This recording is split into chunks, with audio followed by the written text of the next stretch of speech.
Bien alors bonjour, voilà je fais cette vidéo pour tous ceux qui seraient intéressés pour acheter un GT400 de chez CF Moto. Alors je l'ai acheté récemment, donc je vais vous donner mes premières impressions sur cette machine au bout de presque 1000 km. Alors, bon, on va déjà commencer par les défauts. Plaque d'immatriculation, je pense que le constructeur aurait pu mieux faire. On aurait pu installer ça un peu mieux que ça. Bon. Autre chose, j'ai cherché à régler les amortisseurs. Alors les amortisseurs à l'arrière, notamment pour la garde au sol, tout ça, ça se fait à l'aide d'une clé spécifique ici. Donc j'ai été voir mon manuel, je joindrai la photo, et dans le manuel il est précisé qu'il faut un outil spécifique pour régler la suspension. Donc j'ai ouvert la selle, j'ai cherché la boîte à outils, il n'y en a pas. Première surprise. Donc j'ai appelé mon concessionnaire, au moment de la prise de moto, j'ai posé la question d'ailleurs, et il m'a dit non, c'est livré pratiquement sans outils, si on veut une caisse à outils, le lot d'outillage fourni avec la moto normalement, il faut le payer. Donc sur le coup j'étais un peu refroidi, donc j'ai appelé le distributeur, CF Moto France.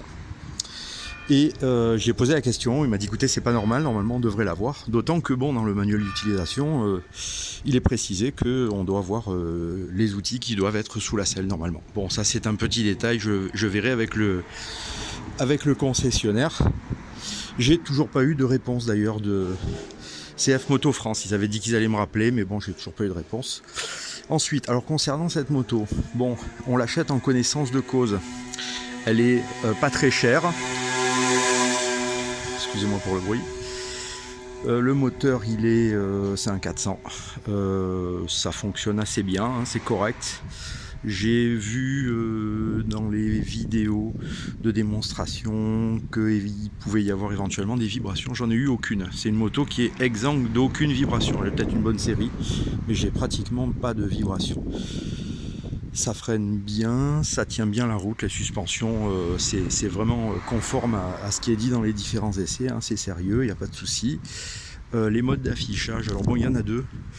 Honnêtement, je suis pas persuadé que que ça influe sur la cartographie. Les deux modes, à mon avis, je pense que c'est que de l'esthétique. Voilà.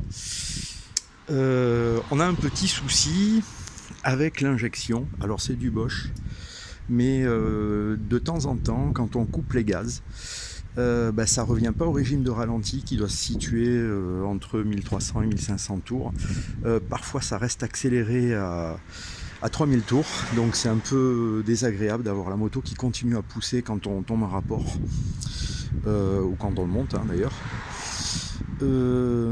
Quoi d'autre? Il y a des à-coups quand on prend l'accélérateur ou quand on le relâche, on a des à-coups. Alors ça, je pense que ça vient de la cartographie liée à l'Euro 5. Alors je sais pas s'ils peuvent faire quelque chose pour ça, mais c'est franchement désagréable.